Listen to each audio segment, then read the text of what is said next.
Semangat pagi dari Jumat 20 November 2020. Kembali kita bersekutu dalam persekutuan doa anggota keluarga Allah, menenangkan hati, menenangkan pikir dalam saat teduh sejenak.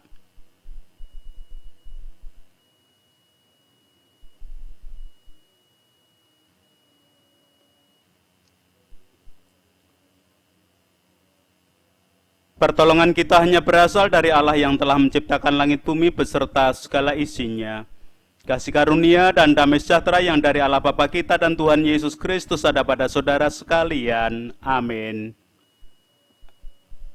Anggota keluarga Allah, hari ini kita akan merenungkan sabda Tuhan dengan tema berbahasa Jawa tetapi tetap berpengantar bahasa Indonesia. Wong ape ditampe-tampe.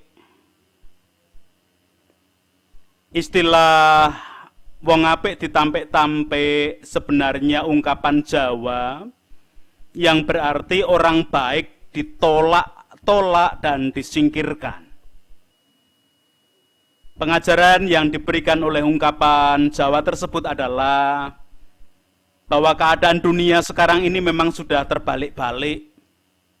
Banyak hal yang semestinya baik dan mendapatkan tempat mulia justru tidak dipedulikan. Sementara sesuatu yang salah dan semestinya dilarang justru mendapat tempat dan kehormatan. Atau paling tidak, yang tidak baik malah digandrungi oleh banyak orang. Contohnya saja tentang jujur. Sekarang dikatakan orang jujur ajur. Sehingga orang yang berperilaku jujur malah disingkiri oleh teman. Anak saya ketika sekolah masih tatap muka dulu, saat PHB, PTS atau PAS, penilaian harian bersama, penilaian tengah semester atau penilaian akhir semester, seringkali pulang sekolah laporan bahwa dikata-katai oleh teman-temannya sombong, sok suci, sok pintar, dan lain sebagainya. Hanya gegara tidak mau nyontek dan juga tidak mau diberi sontekan oleh teman. Padahal mestinya orang jujur itu mujur. Dan mungkin masih banyak contoh lain. Kondisi ini terjadi karena semakin jauhnya masyarakat dari nilai-nilai dan ajaran luhur. Kehidupan seolah hanya urusan duniawi saja, sehingga orang sering mengabaikan berbagai aturan dan norma kebaikan. Anggota keluarga Allah, lebih dalam dari pengajaran Jawa tentang wong apik ditampe-tampe adalah ketika Tuhan Yesus menangisi Yerusalem. Leksionari bacaan Injil hari ini memberikan catatannya kepada kita. Lukas 19 ayat 41 sampai 44 demikian. Dan ketika Yesus telah dekat dan melihat kota itu, ia menangisinya. Katanya, "Wahai, betapa baiknya jika pada hari ini juga engkau mengerti apa yang perlu untuk damai sejahteramu. Tetapi sekarang hal itu tersembunyi bagi matamu. Sebab akan datang harinya bahwa musuhmu akan mengelilingi engkau dengan kubu, lalu mengepung engkau dan menghimpit engkau dari segala jurusan. Dan mereka akan membinasakan engkau beserta dengan pendudukmu, dan pada tembokmu mereka tidak akan membiarkan satu batu pun tinggal terletak di atas batu yang lain, karena engkau tidak mengetahui saat bila mana Allah melawat engkau." Anggota keluarga Allah, pada perenungan sabda kemarin, Tuhan Yesus memberikan pengajaran sebelum memasuki Yerusalem melalui seorang bangsawan yang akan dinobatkan menjadi raja tetapi ditolak oleh orang-orang sebangsanya. Melalui sabda hari ini, ketika Yesus sudah dekat dengan Yerusalem, ia menangisinya. Untuk lebih mempermudah dan mempertajam tangkapan makna, saya mengulang ayat 42 dengan terjemahan firman Allah yang hidup, FAYH, yang demikian. Damai yang kekal hanya seuluran tanganmu jauhnya, tetapi engkau telah menolaknya, ratapnya, dan sekarang sudah terlambat. Anggota keluarga Allah, selama ini orang-orang Israel menanti-nantikan kedatangan Mesias, yang berarti yang diutus Allah untuk menyelamatkan. Dan Yesus datang berkarya dan mengajar. Melalui karya dan pengajarannya bisa dikenali tentang tanda-tanda kemesiasan. Memang ketika para pemimpin agama Yahudi bertanya, apakah engkau Mesias? Yesus tidak memberikan jawaban ya atau tidak. Namun meminta agar mereka semakin peka dengan tanda-tandanya. Pada kenyataannya mereka malah menolak Yesus. Bahkan mereka berusaha untuk menyingkirkan dan membunuh Yesus. Yesus tahu dan sadar betul tentang penolakan dan usaha pembunuhan yang dilakukan oleh orang-orang Yahudi. Tetapi Yesus tetap melakukan karya dan pengajaran mesianiknya. Artinya, karya dan pengajaran Yesus memang diwujudkan dalam rangka penyelamatan Allah atas diri manusia. Karena itu kehendak Allah ya dilakukan terus oleh Yesus. Untuk itulah Yesus menangisi Yerusalem sebagai pusat kehidupan orang Israel yang menanti-nantikan Mesias, namun justru menolak kedatangannya. Memang pada satu sisi orang-orang Yahudi kelihatannya menanti-nantikan Mesias, tetapi pada sisi lain tidak mau percaya pada karya penyelamatan yang sedang Allah lakukan di dalam diri Tuhan Yesus Kristus. Mungkin sama dengan orang yang mengaku Tuhan itu ada, Tuhan itu punya kuasa. Jadi jika ditanya apakah percaya pada Tuhan, iya percaya. Apakah percaya Tuhan punya kuasa, iya percaya. Tetapi tidak pernah mempercayakan diri kepada Tuhan. Satu hal yang pasti, orang-orang yang demikian pada dasarnya sedang merusak diri, bahkan bunuh diri.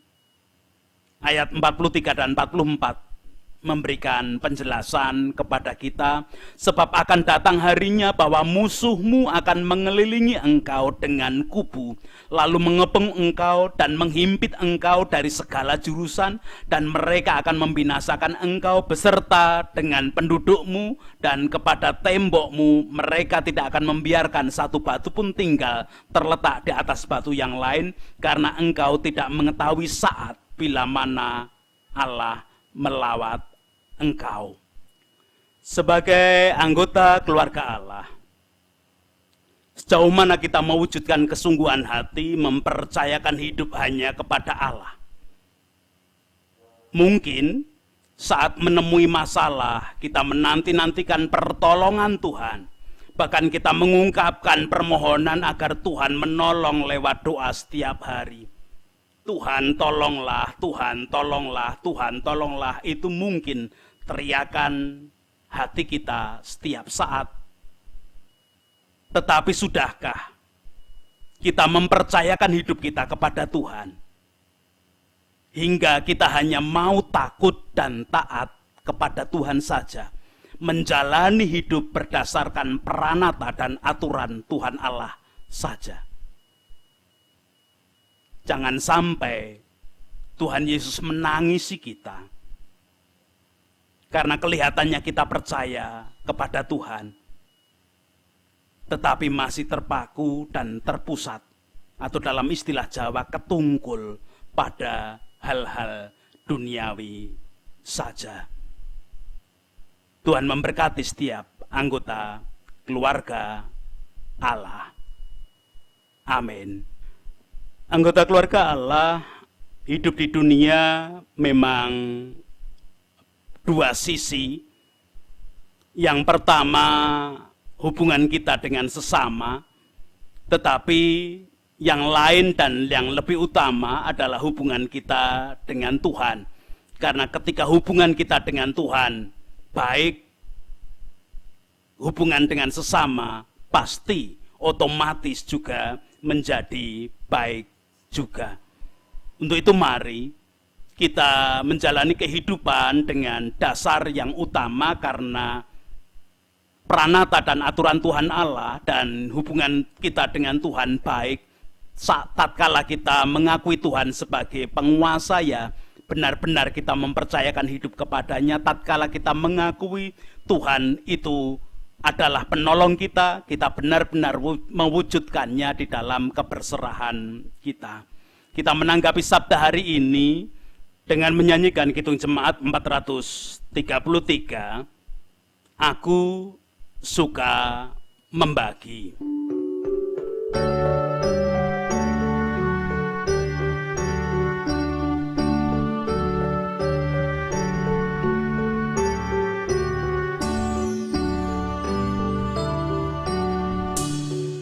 Aku suka membagi pada orang tak punya, agar Tuhan dipuji tiap orang di dunia. Pun kepada Tuhanku ku beri persembahan, tangan kiri tak tahu apa laku yang kanan. Canda miskin pun layak persembahan syukurnya, memberi lebih banyak daripada yang kaya.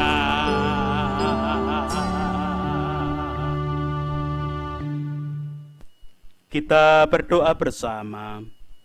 Terima kasih ya Tuhan, hari ini kami boleh diingatkan, disadarkan agar hidup kami tidak seperti orang-orang Israel, terutama pemimpin-pemimpin Yahudi yang sebenarnya merindukan datangnya Mesias, datangnya pertolongan, tetapi seringkali karena hanya terpaku dan terpusat pada diri sendiri, tidak peka pada tanda-tanda pertolongan yang Tuhan berikan. Bahkan kami tidak peka bahwa Engkaulah Allah yang sudah menolong kami. Seringkali kami mempunyai keinginan untuk menguasai Allah yang menuruti kehendak dan keinginan kami. Padahal semestinya kami hidup taat, takut, dan sesuai dengan aturan dan peranata Allah saja. Di sanalah kami hidup mempercayakan diri kepada Allah. Terima kasih untuk berkat sabda dan peringatan hari ini. Sekarang kami menyerahkan hidup kami seutuhnya melalui setiap aktivitas kerja yang kami jalani dengan apapun keadaan kami.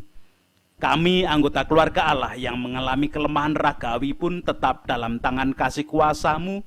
Engkau memberikan topangan, Engkau memberikan pertolongan, karena sebenarnya kami adalah umat kepunyaan-Mu.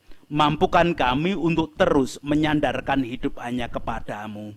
Ya Allah kehidupan, kami berdoa untuk anak-anak kami yang di masa sekolah belajar dengan suasana pandemi dengan sistem daring ataupun kadang-kadang harus masuk di sekolah dengan cara luring namun terbatas, biarlah kasih-Mu juga yang ada dalam kehidupan semua.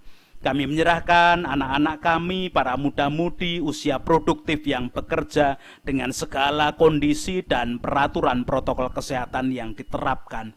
Biarlah kasih setia, kuasa-Mu, kebijaksanaan-Mu, pengayoman-Mu melingkupi bagi semuanya. Kami serahkan para medis di dalam bekerja menjadi garda paling depan di suasana pandemi. Tetap mengandalkan Tuhan dengan segala keadaan. Secara khusus rumah sakit milik Tuhan, dimanapun berada, dan secara khusus yang ada di bumi pertiwi ini, tetap dalam naungan tangan kasih kuasa Tuhan. Kami berdoa untuk para pemimpin bangsa dan negara kami, dari tingkat pusat sampai di daerah-daerah, bahkan di pedesaan-pedesaan. Kami menyerahkan wakil rakyat, tokoh masyarakat, tokoh agama, dengan segala kondisi dan keadaan, biarlah semua tetap merasakan kebijaksanaan yang Tuhan berikan dan tambahkan setiap hari. Kami haturkan masyarakat di dalam bekerja bahu-membahu membangun kehidupan menggapai sejahtera pemberian Tuhan bersama.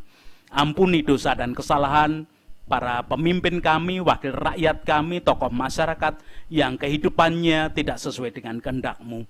Ampuni juga dosa dan kesalahan kami kalau dalam kehidupan ada yang tidak sesuai dengan kehendak-Mu, bersama-sama dengan masyarakat membangun kehidupan semakin baik. Di dalam Kristus kami boleh berdoa. Amin. Sekarang melanjutkan kehidupan dengan membawa berkat yang diperintahkan Tuhan melalui Musa.